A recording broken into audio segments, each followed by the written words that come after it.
Why do so many people either love or hate Donald Trump with such intensity? Why does he dominate headlines, control narratives, and seem to bend public attention at will? It's not random. It's not just politics. Donald Trump's power playbook is built on something much deeper: primal psychology. At his core, Trump doesn't operate like a conventional politician.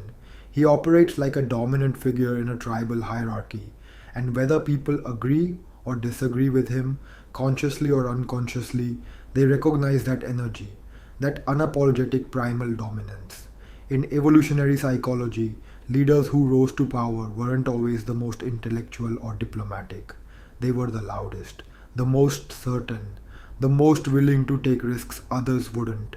Trump embodies all of that.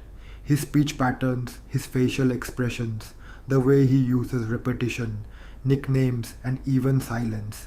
It's not chaotic, it's calibrated. His communication style triggers the amygdala, the part of the brain responsible for fear and survival instincts. That's why people remember his words, even if they don't like them, because he doesn't just communicate, he leaves an imprint. Then there's the use of tribalism, us versus them.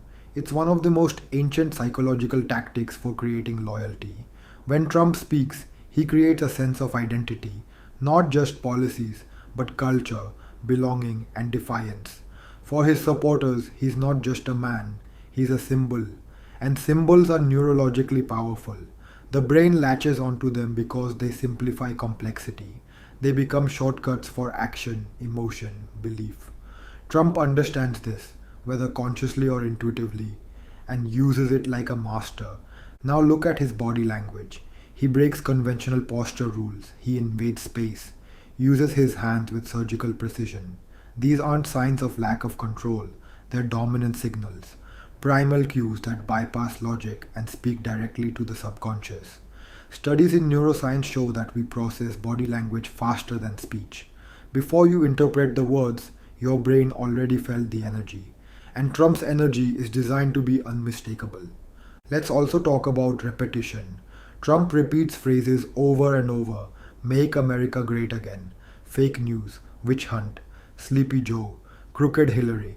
To the analytical mind, it might sound simplistic, but to the brain, it's pure programming. Neuroscience proves that repetition creates familiarity, and the more familiar something is, the more credible and emotionally potent it feels. Whether you love it or hate it, your brain remembers it. And here's the real secret: Trump weaponizes emotion. Logic doesn't go viral, emotion does. Outrage, excitement, fear, confidence. He stirs it all. In his speeches, interviews, or tweets, he creates emotional spikes. Why?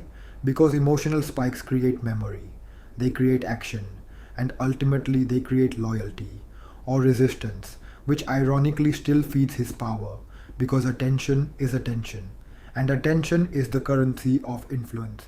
Now let's go deeper. From a quantum perspective, Trump collapses potential realities into dominant ones by sheer certainty. In quantum theory, the observer influences the observed. In society, the person who acts with the most certainty often dictates the collective perception of what's real. Trump rarely backs down. He projects unwavering belief even in the face of criticism. That certainty influences mass consciousness, bending perception toward his narrative. He understands something most people don't. Reality is not what's objectively true, it's what's repeatedly believed with emotion and conviction. His rallies aren't just events, they're rituals, collective emotional experiences, designed to deepen identity, loyalty, and belief. Just like religious ceremonies, they serve to anchor the message, repeat it, feel it, share it. The psychology is ancient and the impact is real.